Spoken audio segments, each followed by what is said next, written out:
सूरज की जिंदगी उस दिन जैसे थमसी गई जब किस्मत ने उसे एक भयानक मोड़ पर ला खड़ा किया।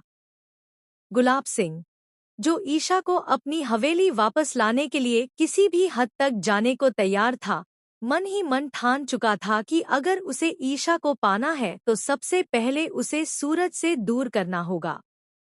और इस खतरनाक सोच के साथ उसने एक ऐसा प्लान बनाया जो किसी की भी रूह कंपा दे। एक शाम, जब सूरज अपनी बाइक पर सड़क से गुजर रहा था, अंधेरे में छुपे गुलाब सिंह के गुंडों ने गाड़ी में बैठकर उसका पीछा करना शुरू कर दिया। सन्नाटा, वीरान सड़क और हवा में अजीब सी बेचैनी। तभी अचानक पीछे से एक तेज रफ्तार गाड़ी ने सूरज की बाइक को जोरदार टक्कर मार दी। टक्कर इतनी भयानक थी कि सूरज सड़क पर दूर जाकर गिरा, उसका सिर फट गया और चारों ओर खून फैल गया।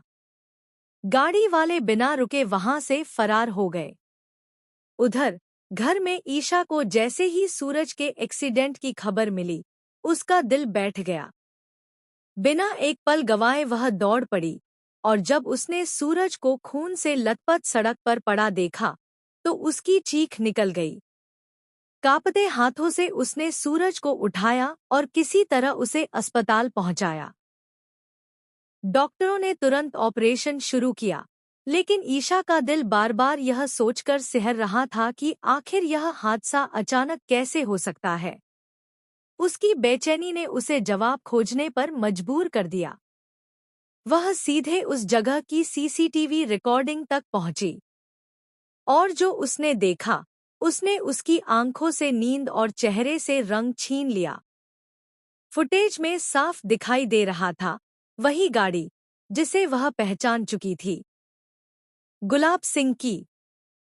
और यह कोई दुर्घटना नहीं थी, बल्कि जानबूझकर की गई टक्कर थी। अब सारा सच उसके सामने था।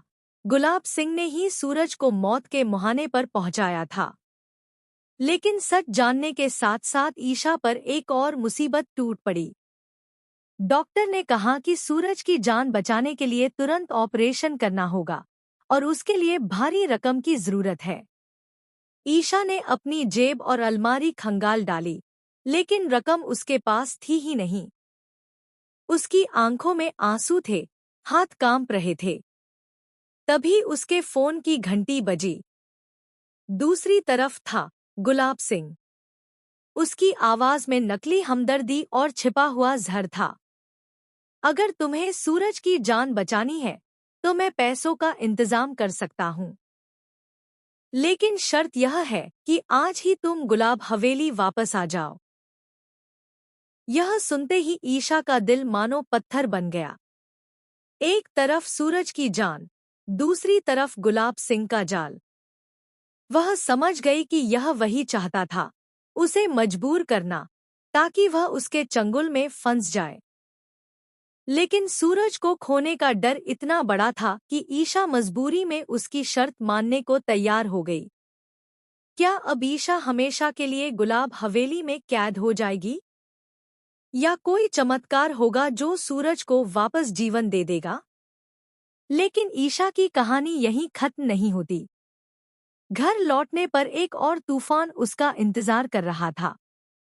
बिजली का बिल भरने में असमर्थ होने पर ताई माँ ने गुस्से में लाल होकर उस पर हाथ उठा दिया। तुम घर चलाने में नाकाम हो गई हो, ईशा। अब इस घर में तुम्हारा कोई काम नहीं। अपना सामान बांधो और निकल जाओ। यह सुनकर ईशा के अंदर जैसे ज्वालामुखी फट पड़ा। भोलेनाथ की कृपा से उसके भीतर एक नई शक्ति जाग उठी। उसकी आंखों में तेज और आवाज में आग आ गई। गलती मेरी नहीं है। बिल इतना ज्यादा आया था कि 1 महीने के खर्च में उसे भरना नामुमकिन था। ताई माँ उसकी एक नहीं सुन रही थी और उल्टा सीधा बोल रही थी। तभी गुस्से से लाल ईशा ने उसके गाल पर जोरदार थप्पड़ जड़ दिया। पूरा घर सन्न रह गया। सूर,